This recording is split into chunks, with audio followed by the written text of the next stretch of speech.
बहुत अहम सवाल हैं। पहला, अगर आत्मा अजर अमर है जिसकी मृत्यु या जन्म नहीं होता, तो फिर जनसंख्या क्यों बढ़ती जा रही है? और दूसरा सबसे अहम सवाल है, भारत में श्री राधे कृष्ण और श्री सीताराम सहित 33 करोड़ देवी देवताओं की पूजा होती है, पर उनमें से एक भी अभी नहीं है। देवी देवताएं थे तो कहाँ थे और अब वो कहाँ हैं? दोस्तों, इन दोनों अहम सवालों के जवाब आपको इस वीडियो में मिल जाएंगे, इसलिए वीडियो को अंत तक ध्यान से देखें। दोस्तों, परमात्मा ने इस धरा पर अवतरित होकर ब्रह्मा द्वारा भारत के उत्थान और पतन के 84 जन्मों की अद्भुत कहानी का गूढ़ रहस्य बताया है, जो 2 चित्रों के माध्यम से समझाया गया है। पहला कल्प वृक्ष और दूसरा 84 सीढ़ियों का चित्र। अन्य वृक्षों के बीज तो पृथ्वी के अंदर बोए जाते हैं और वृक्ष ऊपर उगते हैं, परंतु मनुष्य सृष्टि रूपी वृक्ष के जो अविनाशी और चेतन बीज स्वरूप परम पिता परमात्मा शिव हैं, वह स्वयं ऊपर परम धाम में निवास करते हैं। इसलिए कल्प वृक्ष उल्टा दर्शाया गया है। ये वृक्ष मनुष्य सृष्टि के विस्तार को दर्शाता है।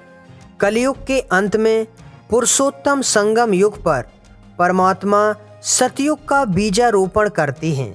चित्र में आप देख सकते हैं, प्रजापिता ब्रह्मा, माता सरस्वती और ब्रह्मा कुमार कुमारियां दिख रहे हैं, जहां परमात्मा सर्व आत्माओं को मुक्ति व जीवन मुक्ति का वर्षा देते हैं।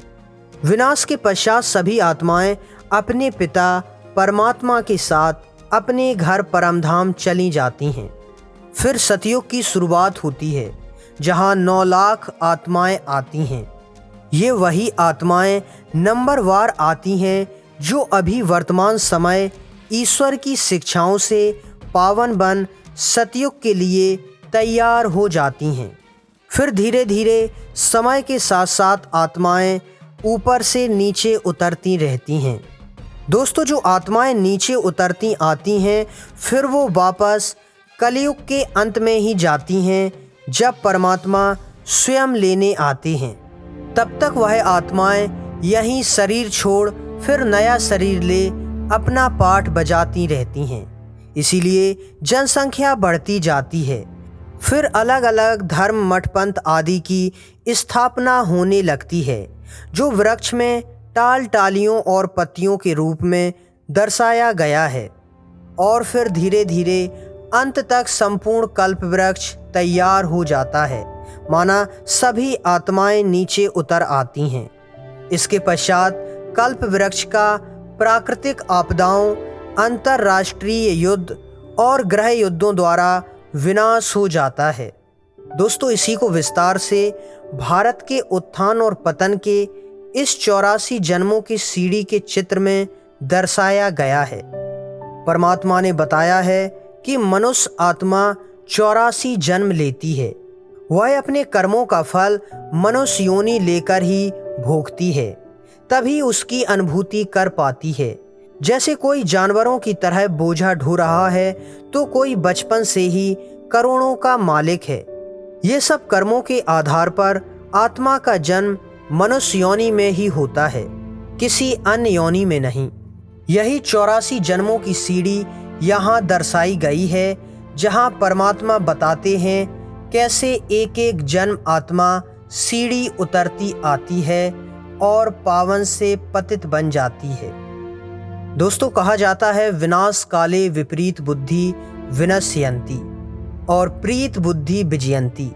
ये अभी के समय के लिए कहा गया है, जहाँ होवनहार महाभारी विनाश के समय निराकार परमात्मा शिव के साथ प्रीत बुद्धि वालों की विजय होती है और विपरीत बुद्धि रूपी कौरव आपस में लड़कर कष्ट भोगकर वापस परमधाम चले जाते हैं। और विनाश काले प्रीत बुद्धि वाले रूहानी ज्ञान और राजयोग की यात्रा द्वारा सदगति को पाते हैं, अर्थात सतयुग की राजाई लेते हैं। सतयुग की राजाई मिलने के बाद यहीं से 84 जन्मों की सीढ़ी शुरू होती है। सतयुग में सूर्यवंशी देवता घराना होता है, जहां सभी 16 कला संपूर्ण श्री लक्ष्मी और नारायण के राज्य में संपूर्ण पावन निर्विकारी देवी देवता होते हैं। जहां शुरुआती जनसंख्या 9 लाख होती है, यहाँ कभी अकाले मृत्यु नहीं होती, न कोई दुख दर्द बीमारी आदि होती है।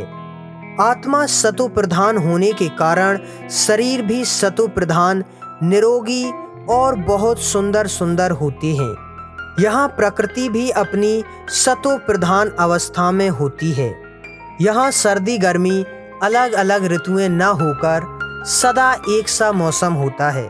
इसलिए दोस्तों कभी भी देवताओं को स्वेटर पहनते नहीं दिखाते हैं। यहाँ आयु 150 वर्ष होती है। आत्मा स्वतः खुशी खुशी एक शरीर छोड़ दूसरा धारण करती है। यहाँ जन्म विकारों से नहीं बल्कि पवित्र दृष्टि और संकल्प से ही संपूर्ण पवित्र जन्म होता है। इसका उदाहरण वर्तमान समय राष्ट्रीय पक्षी मोर है, जो आंसू धारण करके जन्म देती है।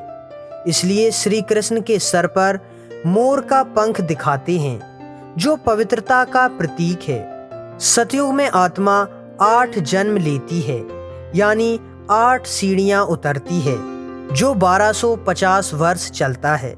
यही स्वर्ग या स्वर्णिम दुनिया कहलाता है, क्योंकि यहाँ महल मकान आदि सब सोने के होते हैं, जहाँ अलग अलग प्रकार के हीरों द्वारा महलों को सजाया जाता है।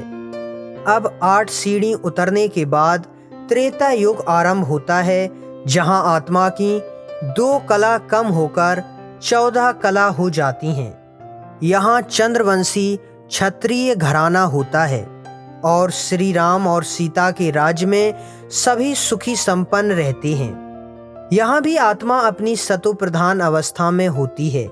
इसे भी स्वर्ग कहा जाता है। यहाँ आत्मा 12 जन्म लेती है और 100 वर्ष की आयु होती है। ये भी 1250 वर्ष चलता है। समय गुजरने के साथ साथ आत्माएं ऊपर से आती रहती हैं और फिर त्रेता युग के अंत तक 33 करोड़ की जनसंख्या हो जाती है। इसलिए हिंदू धर्म में 33 करोड़ देवी देवताओं की पूजा की जाती है। अब 2500 वर्ष गुजर जाते हैं और आत्मा के 20 जन्म हो जाते हैं, यानी आत्मा 20 सीढ़ी नीचे उतर आती है। इसके पश्चात द्वापर युग की शुरुआत होती है और अब देवताएं देह भान में आने के कारण विकारों के वश होने लगती हैं और कलाएं गिरकर 8 कला रह जाती हैं, जिसे वैश्य वर्ण कहा जाता है। और दुख दर्द शुरू हो जाता है, जिसके कारण भक्ति द्वारा ईश्वर को पुकारने लगते हैं और अलग अलग धर्म मठ पंथ आदि की स्थापना होती जाती है। इस युग में आत्माएं 21 जन्म लेती हैं, जहां औसत आयु 60 वर्ष की होती है। यहाँ अकाले मृत्यु शुरू हो जाती है। जैसे किसी ने अगर एक जन्म में ही 80 वर्ष की आयु को जी लिया, तो उसने अगले जन्म के भी 20 वर्ष इसी जन्म में जी लिए। इसलिए अगले जन्म में आयु 40 वर्ष की ही रह जाएगी। द्वापर युग भी 1250 वर्ष चलता है। अब आत्मा के 20 जन्म सतयुग के और 21 द्वापर के, माना टोटल 41 सीढ़ी नीचे उतर आती है। इसके बाद शुरुआत होती है कलयुग की, जहां पूर्ण रूप से आत्मा कलाहीन हो जाती है और दुख दर्द अत्याचार पापाचार की अति होती जाती है। यह शूद्र वर्ण कहलाता है और इस युग में आत्मा के 42 जन्म होते हैं। अब जन्म ज़्यादा होने के कारण उम्र भी बहुत कम हो जाती है, जहां औसत आयु 30 वर्ष रह जाती है।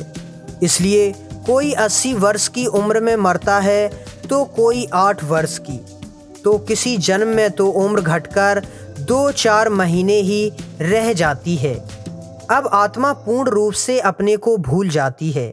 और पतित भ्रष्टाचारी पूजा शुरू हो जाती है, जहां ईश्वर को न जानने के कारण कई स्थूल चीज़ों को पूजने लगते हैं और ईश्वर के नाम पर खुद पर और बेजुबान जानवरों पर अत्याचार करने लगते हैं। कई मठपंथ और भाषाएं हो जाती हैं। सुख शांति के लिए अलग अलग रूप में प्रयास भी होते रहते हैं। भारत पूर्ण रूप से जो शुरुआत में सुखी संपन्न था, सोने चांदी के महल थे, अब बिल्कुल ही गरीब हो जाता है। और अब समय आ जाता है परमात्मा के अवतरण और पुनः सतयुग की स्थापना का। तो फिर 1936 में परमात्मा आकर बताते हैं कि तुम ही पूज्य यानी देवी देवताएं थे और अब पुजारी बन गए हो। आपे ही पूज्य और आपे ही पुजारी।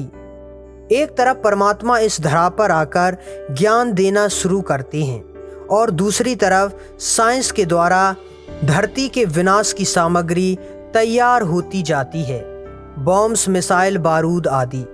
जहां एक तरफ परमात्मा ज्ञान दे स्थापना का गुप्त कार्य कर रहे होते हैं, वहीं दूसरी तरफ मनुष्य आत्माएं और प्रकृति अपने तमो प्रधान स्टेज के चरम पर पहुंचती जाती है। अब आत्माएं 83 सीढ़ियां उतर आती हैं और आज हम और आप अपने अंतिम सीढ़ी यानी अपने अंतिम जन्म 84वें जन्म में हैं और अगला जन्म अब सतयुग में होगा, कलयुग में नहीं, क्योंकि विनाश सामने खड़ा है, माना बहुत जल्द होने वाला है। इसलिए जितना समय बचा है ईश्वर की शिक्षाएं ले, उन्हें याद कर पवित्र बने तो अंत में होने वाले कष्टों से बच जाएंगे। दोस्तों, उम्मीद है कि आपको वीडियो की शुरुआत में पूछे गए प्रश्नों का उत्तर मिल गया होगा। अंत समय तक सभी आत्माएं धरती पर उतरती आती हैं, इसलिए जनसंख्या बढ़ती जाती है और जो देवी देवताएं थे वो सीढ़ी उतरते उतरते आज यहीं पतित मनुष्य के रूप में खुद की ही पूजा कर रहे हैं, जिन्हें फिर से पावन बनाने और वापस घर ले जाने परमात्मा आए हुए हैं। ब्रह्मा कुमारी इसके 7 दिन के कोर्स में ये 5वां पार्ट था जो मैंने आपसे साझा किया। उम्मीद है आगे 2 पार्ट और भी हैं जिन्हें आप सुनना चाहेंगे। ओम शांति।